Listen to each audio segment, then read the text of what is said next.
Hello friends, आज आपण पाहत आहोत lesson number 17 effects of light म्हणजेच प्रकाशाचे परिणाम. पेज नंबर 114 या पेजवरील जो अभ्यासक्रम आहे तो आपण इथे पाहणार आहोत. पहा, try this. Question number 1. Instead of using milk, mix salt, sugar and detergent powder in a separate beakers of water and observe whether a laser beam is seen in them. का पहा इथं काय तर एक कृती दिलेली आहे. कृती नंबर 1. तर इथे दुधाऐवजी काय घ्यायचं आहे, मीठ घ्यायचं आहे.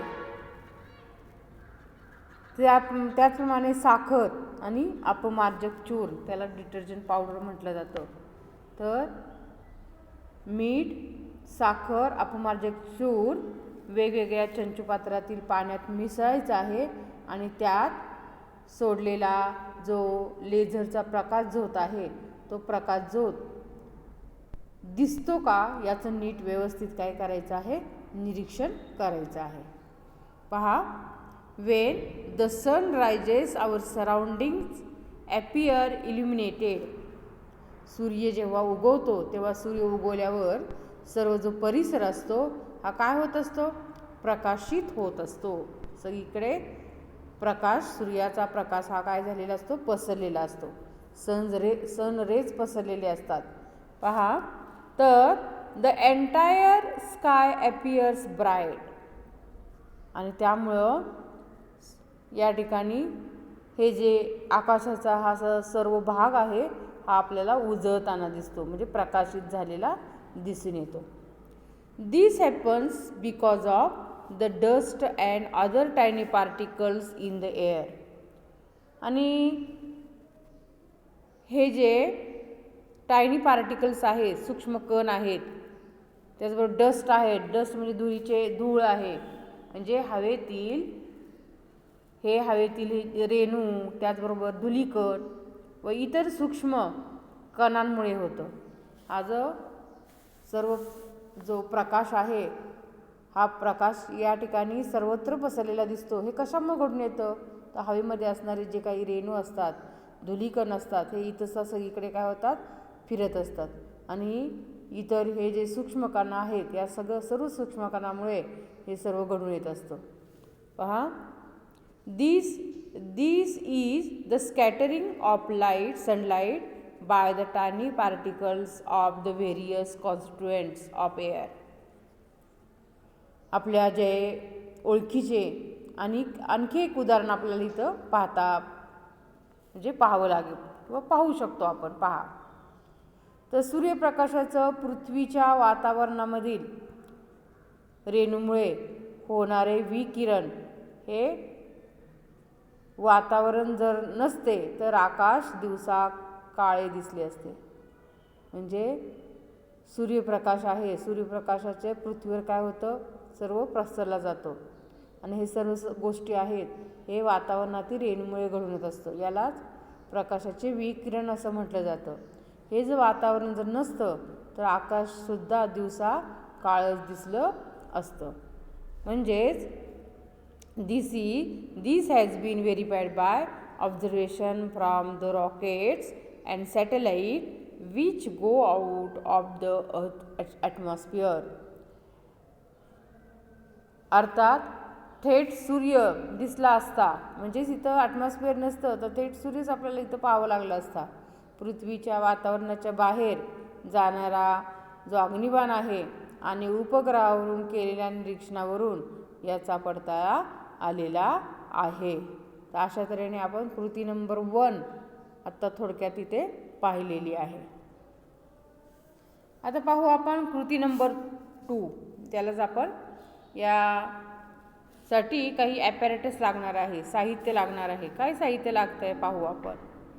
आकृती 17.2 प्रकाशाचे विकिरण, स्कॅटरिंग ऑफ लाईट, ही जी आकृती दाखवलेली आहे. या आकृतीमध्ये इथे जे साहित्य आहे, ॲपॅरेटस आहे, काय काय लागतं आहे पाहूया. तर अ table lamp with 60 or 100 watt milky bulb LED will not do. तर इथे LED बल्ब आहे हा चालणार नाही. तर पहा, thick black paper sticking tape आणि इथं टेबल लॅम्प आणि जाड असा काळा कागद घ्यायचा आहे, चिकटपट्टी घ्यायची आहे, एक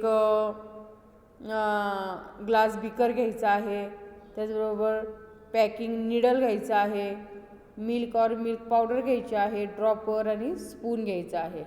याची प्रोसिजर काय आहे पाहू. तर cover the mouth of the Lancet properly with black paper using a sticking tape. हा जो टेबल लॅम्प आहे त्या टेबल लॅम्पच्या सेटचे जे तोंड आहे हे तोंड काळा कागद किंवा चिकटपट्टीने चिटकून व्यवस्थित बंद करायचं आहे. इथं टेबल लॅम्प दाखवलेला आहे पहा चित्रामध्ये. तर ह्या टेबल लॅम्पचा जो पुढचा जो भाग आहे तो काळ्या कागदाने पूर्णपणे चिकटपट्टीने चिटकून व्यवस्थित बंद केलेला आहे. आणि बंद करून या ठिकाणी काय केलं, the prick a whole of 1 to 2 mm diameter in the centre of paper with the help of packing needle. आणि साधारणतः जो काळा कागद आपण चिटकवलेला आहे लॅम्पला त्या काळ्या कागदाच्या बरोबर मध्यभागी मधोमध दाबणाने किंवा सुईने 1 ते 2 mm व्यासाचे छिद्र काय करायचे, छोटेसे छिद्र पाडायचं आहे. आणि चंचुपात्र आहेत म्हणजे बिकर आहे, या बिकरमध्ये अगदी क्लीन असं पाणी घ्यायचं आहे. आता हा जो लॅम्प आहे हा लॅम्प चालू करायचा आहे आणि छिद्राला म्हणजे त्या होलच्या अगदी खेटून असं चंचुपात्र पुढच्या बाजूला ठेवायचं आहे. समोरून तसेच 90 डिग्रीच्या कोनातून इथं निरीक्षण करायचं आणि निरीक्षण केले असता ड्रॉपरने दुधाचे 2 ते 4 थेंब या पाण्यामध्ये टाकायचे आहेत आणि पाण्यात टाकून पाणी ढवळायचं आहे आणि पुन्हा निरीक्षण करायचं आहे काय होते पहा. Observe from the front and at angle of 90 degree. Now add 2 to 3 drops of milk to the water and stir. Observe again. निरीक्षण करायचं आहे. A few more drops of milk may have to be added to make a water turbid. ज्याला या ठिकाणी गढूळपणा येण्यासाठी कदाचित हे दुधाचं आणखी काही थेंब आपल्याला घालावे लागतील. त्याला 2-3 थेंब आणखीन घालायचे आणि 90 डिग्रीच्या कोनातून आपण जर पाहिलं तर निळी अशी काय होते आपल्याला त्या चंचुपात्रामध्ये निळी अशी छटा दिसून येते. हा जो विखुरलेला निळ्या रंगाचा जो प्रकाश आहे हा प्रकाश म्हणजेच काय म्हटलं जातं त्याला स्कॅटरिंग ऑफ लाईट म्हणजेच प्रकाशाचे विकिरण असं म्हटलं जातं. तर स्कॅटरिंग ऑफ लाईट म्हणजे प्रकाशाच्या विकिरणाला म्हणजे हा जो निळ्या रंगाचा प्रकाश प्रकाश विकिरणाने विखुरला गेल्यामुळे काय झालेला आहे तर समोरून पाहिल्यास इथे तांबडा किंवा पिवळा प्रकाश दिसतो आणि छिद्र कसं दिसतं तांबूस दिसतं. म्हणजे पहा because the blue light is scattered a red yellow light is seen from the front and whole appears reddish. ज्याला आपल्याला या ठिकाणी होल आहे ते होल रेडिश दिसतं म्हणजे तांबडा पिवळा प्रकाश दिसतो, छिद्र तांबूस दिसतं आणि हा जो विखुरलेला निळ्या रंगाचा प्रकाश आहे हा प्रकाश विकिरणाने विखुरला गेल्यामुळे तो पाहिल्यास इथं तांबडा पिवळा दिसून येत असतो. अशा तऱ्हेने आपण इथे स्कॅटरिंग ऑफ लाईट हा प्रयोग थोडक्यात इथे पाहिलेला आहे. पुढे पाहू यूज युअर ब्रेन पॉवर.